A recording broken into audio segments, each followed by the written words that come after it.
নমস্কার বন্ধুরা, তোমাদের সবাইকে শৈলী হোম কিচেনে অনেক অনেক স্বাগত। আশা করি তোমরা সবাই ভালো আছো এবং সুস্থ আছো। আজকে আমি রান্না করব কলমির শাক ও বিভিন্ন সবজি দিয়ে একটি চচ্চড়ি।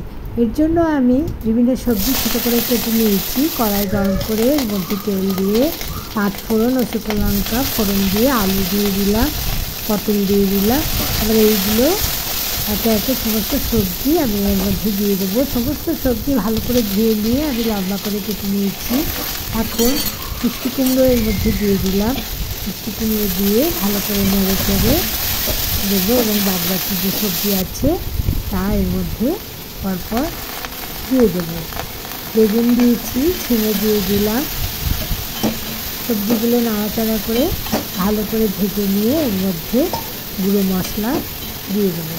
দেখো বন্ধুরা, এখানে আমি কলমির শাক নিয়েছি, এক আটি কলমির শাক নিয়েছি। এগুলো ভালো করে ধুয়ে নিয়েছি। এখন আমি এগুলোকে একটু লম্বা লম্বা ছোটো ছোটো টুকরো করে কেটে নিচ্ছি। একেবারে কুচিয়ে নিচ্ছি না, এবং এই ডাঁটা নরম আছে, তাই জন্য ডাঁটা শুদ্ধই আমি কলমির শাক টুকরো করে কেটে নিচ্ছি। এই শাক প্রথমে আগে ধুয়ে নিতে হবে, তারপরে টুকরো করে কাটতে হবে। দেখো কলমির শাক আমি ছোট ছোট টুকরো করে কেটে নিলাম।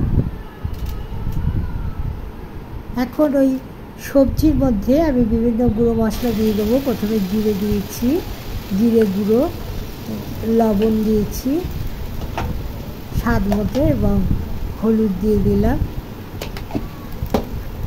আর দিলাম একটি কাঁচা লঙ্কা।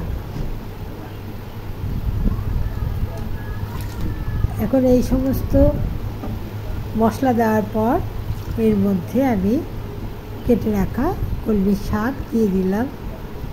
কলমির শাক দিয়ে খুব ভালো করে নেড়ে চেড়ে দেবো। এই সময় গ্যাসের ফ্লেমটা মিডিয়ামে রাখতে হবে। দেখো আমি ভালো করে নেড়ে দিচ্ছি ঢাকা দিয়ে। 5 মিনিট রান্না করে নিলাম। ঢাকা তুলে দেখে নিলাম যে আমার সবজি সিদ্ধ হয়েছে কি না। কম মশলায় কম তেলে আপনারা এইভাবে সবজি রান্না করে দেখবেন। আশা করি আপনাদেরও খুবই ভালো লাগবে। খুব কম সময়ে এই সবজি রান্না করা যায়। দেখুন আমার শাক এবং সবজি সব নরম হয়ে গেছে, সিদ্ধ হয়ে গেছে।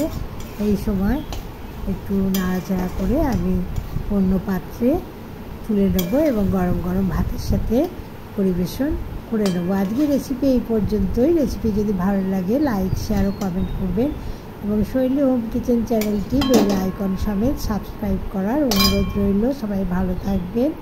নমস্কার।